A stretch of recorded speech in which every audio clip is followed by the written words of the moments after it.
Hello' student, নমস্কাৰ সকলোকে। আজি মই তোমালোকক তৃতীয় শ্ৰেণীৰ ইংলিছ কিতাপৰ এই বিগিনাৰ্ছ ইংলিছ কিতাপটোৰ 2 নম্বৰ লেচনটো ভালদৰে আলোচনা কৰিম আৰু বুজাই দিম। তোমালোকে ভালদৰে ভিডিঅ'টো চাবা দেই। আৰু তোমালোকে যদি মোৰ চেনেলটো ছাবস্ক্ৰাইব কৰা নাই তেনেহ'লে ছাবস্ক্ৰাইব কৰি দিবা। তো আহা তেনেহ'লে দেৰি নকৰি পাঠটো পঢ়োঁ, ঠিক আছে? মনোযোগ দি শুনি যাবা। Lesson number 2, 2 friends and A beer, মানে দুটা বন্ধু আৰু এটা ভালুক।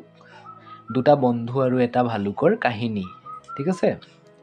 ইয়াত লেটেষ্ট ৰিড বুলি কৈছে, মানে এইবিলাক তলৰবিলাক পঢ়িব কৈছে। এ ৰেবিট নিবেলছ কেৰটছ। শহাপহুটোৱে কি কৰিছে? গাজৰটো টুকুৰা টুকুৰিকৈ নিবেলছ বুলি কৈছে, টুকুৰা টুকুৰিকৈ খাইছে। শহাপহুৱে গোটেইটোতো একেবাৰে খাব নোৱাৰে, টুকুৰা টুকুৰি কৰি খাইছে। এ বিয়েৰ স্নিফছ এট হাৰ ফুড। ভালুকে সদায় নিজৰ খাদ্যবস্তু খালে কি কয়? গোন্ধটো লৈ লয়, শুঙি লয়। স্নিপছ মানে নাকেৰে গোন্ধটো শুঙি লয়, তাৰ পাছতহে বস্তুটো খায়। এই পাতটো শুঙি পেলাই ই খাবলৈ বিচাৰিছে, মানে পৰুৱা আছে যে সেইটো কাৰণে শুঙিছে, ঠিক আছে? নেক্সট, এ স্পেৰো স্পিক এট গ্ৰেইনছ। চৰাইটোৱে কি কৰিছে? ঠোঁট মাৰি বস্তুটো খাইছে, ধানটো খাইছে। ঠোঁটত যে ধৰি পেলাই খাইছে, এইটো পিক বুলি কৈছে। পিক, ঠোঁটত ধৰি খাইছে, এইটো কাৰণে পিক বুলি কৈছে। এ কেট লাইকছ হাৰ পাউচ। মানে মেকুৰীয়ে কি কৰে? যিকোনো বস্তু চেলেকি পেলাই খায়। লিক্স মানে জিভাৰে চেলেকি খায়, ঠিক আছে?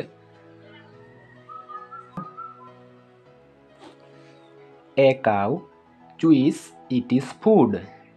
গৰুৱে মুখেৰে কামুৰি কামুৰি ঘাঁহ খায়, ঠিক আছে? চুইছ মানে কামুৰি কামুৰি ঘাঁহ খায়। A boy sips a cup of tea. মানে এই ল'ৰাটোৱে কি কৰিছে? চাহটো চুহি চুহি খাইছে, ঠিক আছে? Latest read and show' the action. ইয়াত যিবিলাক দিছে, ইয়াত কি দিছে? এইটো টুকুৰা টুকুৰি কৰি খাইছে, নিবেলছ। ই কি কৰিছে? শুঙি কেনে খাইছে, স্নিপছ। ই কৰিছে ঠোঁটত খাইছে, ঠোঁট মাৰি খাইছে, সেইটো কাৰণে পিক্স। ই চেলেকি খায়, সেইটো কাৰণে লিক্স। গৰুৱে কি কৰে? কামুৰি কামুৰি খায়, সেইটো কাৰণে চুইছ। আৰু মানুহে চাহটো কি কৰি খায়?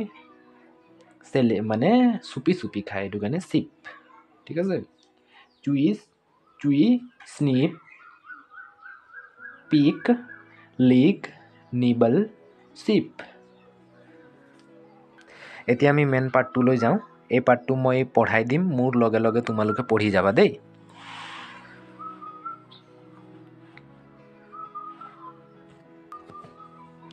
Latest listen to a story of 2 friends. মানে তলৰ কাহিনীটো পঢ়িবলৈ কৈছে। কাহিনীটোৰ নাম হৈছে কি? দুটা লগৰ আৰু এটা ভালুক। দুটা লগৰ আৰু এটা ভালুকৰ কাহিনী, ঠিক আছে? এতিয়া মই পঢ়াই যাম, তোমালোকে পঢ়ি যাবা দেই।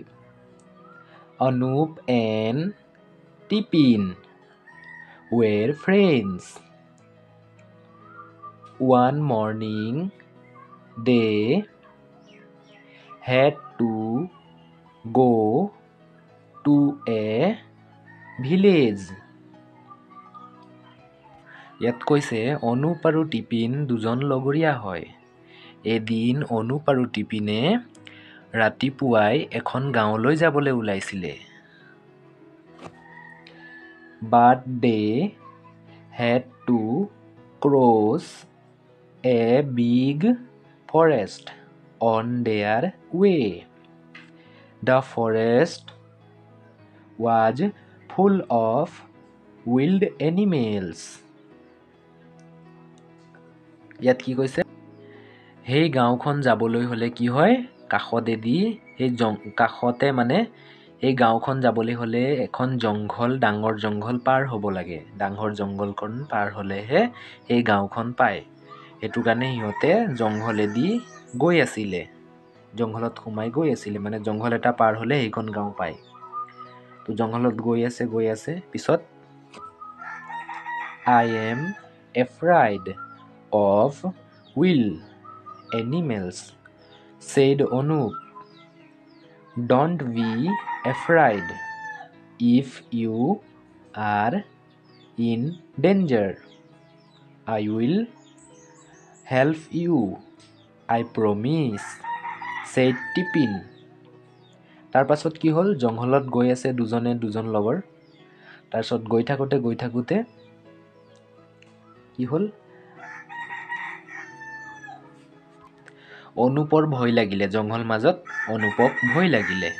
অনুপে কৈছে, মোক বহুত ভয় লাগিছে। জংঘলত কি হ'ব কি নাই, ইমান পাৰ হৈছোঁ, ইমান ভয় লাগিছে জংঘলত। গোটেই জংঘল, গোটেই হাবিৰে ফুল হৈ আছে আৰু বহুত বিভিন্ন ধৰণৰ এই জংঘলখনত কি আছে, জন্তু আছে, জীৱ জন্তু। সেইটো কাৰণে মোক ভয় লাগিছে বুলি কৈছে অনুপে। পাছত কি ক'লে, টিফিনে কৈছে, ভয় কৰিব নালাগে। টিফিনে ক'লে, ভয় কৰিব নালাগে, কিবা হ'লে মই আছোঁ। মই তোমাক প্ৰমিছ কৰিছোঁ, প্ৰতিজ্ঞা কৰিছোঁ, মই তোমাক বচাম, এনেকুৱা কৈছে টিফিনে। ঠিক আছে। তেতিয়া অনুপে ভয় নকৰিলে আৰু। Anup was very happy two her what tiffin said. কি ক'লে, Anup was very happy two her what tiffin said. তেতিয়া অনুপে বহুত সুখী হ'লে, তেতিয়া হাঁহি ফূৰ্তি কৰিলে। ঠিক আছে। What a good friend you are, he said. তেতিয়া অনুপে ক'লে, তুমি এজন মোৰ বহুত ধুনীয়া বন্ধু, এনেকুৱা বুলি ক'লে। তাৰপাছত suddenly a big black bear came out of the forest.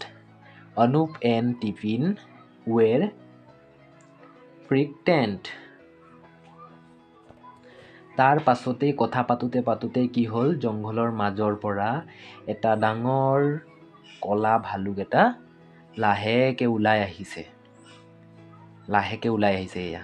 তাৰ পাছতেই কথা পাতোতে এটা ডাঙৰ ভালুক ওলাই আহিলে জংঘলৰ পৰা। ইহঁতে ৰাস্তাতেই আছে দুজন। তাৰ পাছত কি হয় চোৱা, এয়া ডাঙৰ ভালুক এটা ওলাই আহিলে ৰাস্তাত। তাৰ পাছত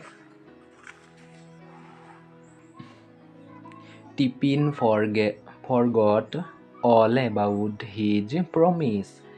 He ran and climbed up a tall tree.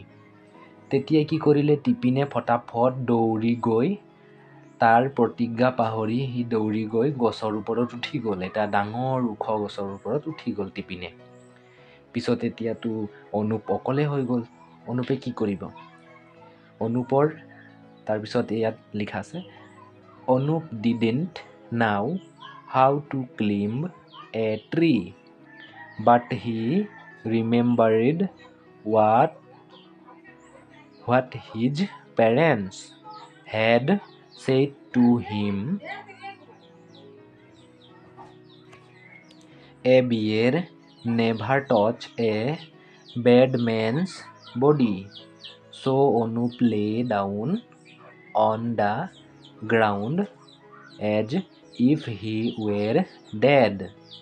The bear came to Anup and sniffed at him. তেতিয়াই কি কৰিলে,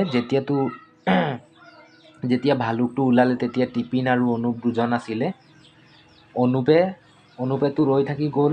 টিফিনে কি কৰিলে, ভয়তে একদম পটাপট গৈ ওখ গছত উঠি গ'ল। কিন্তু অনুপেতো গছত উঠিব নোৱাৰে। সি কি কৰিব?